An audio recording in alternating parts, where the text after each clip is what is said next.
So let's welcome Jodi up here.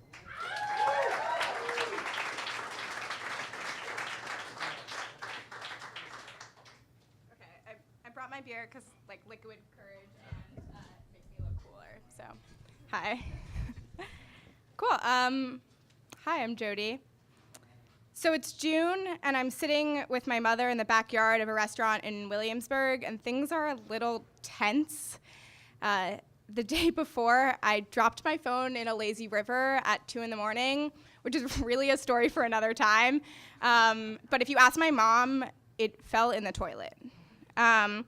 So she's a little on edge. And to my mom, this phone dropping wasn't just a sign of my irresponsibility, which she also pointed out many times, but more the fact that the universe is against her. She really believes that everyone is out to get her.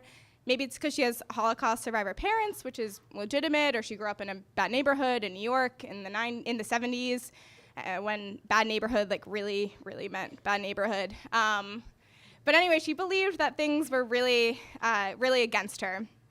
So we're sitting in this backyard, and we're trying to have a good time, and tensions are cooling as we're sipping our cocktail hour wines and eating some fancy anchovy spread. And I move to scooch my chair over a little, and I notice this little shiny thing on the ground, and I go to pick it up, and it's a gold chain, and I show it to my mother, and it's just a regular necklace. And two people better than my mother and I would immediately have handed it in to the waiter or the manager and said, oh, we found this necklace. But my first question was, do I like it and will it fit? And my mother's first question was, is it real gold? So we sit there with this gold chain, debating it. I try it on, decide I don't really want it. My mom has something similar. She says, how hard did you look to find it? Because that's important. It was like a rocky ground, as if I searched for it more, it was more illegitimate, but if it was just there, maybe that was more okay. And I think it was clear to me that, to my mom, the question here was really, what would someone else have done if they found the necklace? Would they have handed it in? And in this zero-sum game of her life and her world, if she hands it in, what does she lose? But to me, someone who really loses things all the time, it was, what would the person who lost the necklace be doing right now? Is there some girl crying to her mother who's yelling at her about this necklace? And so we go back and forth, and we debate what to do with it and how valuable we think it might be, because somehow that seems relevant to whether or not we should be giving it back, even though neither of us really want it. And we're actually, later that night, heading to a moth show in New York City, and we realize we're running kind of late.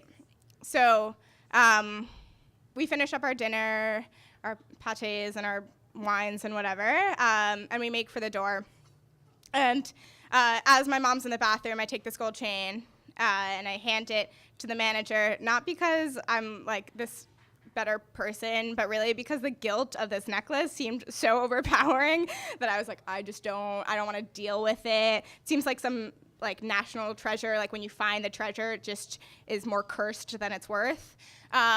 So I give it to the manager, and my mom and I walk out. And I tell my mom that I gave it back, and it's clear to me that she doesn't really care about this necklace. And she just sort of wanted to prove a point.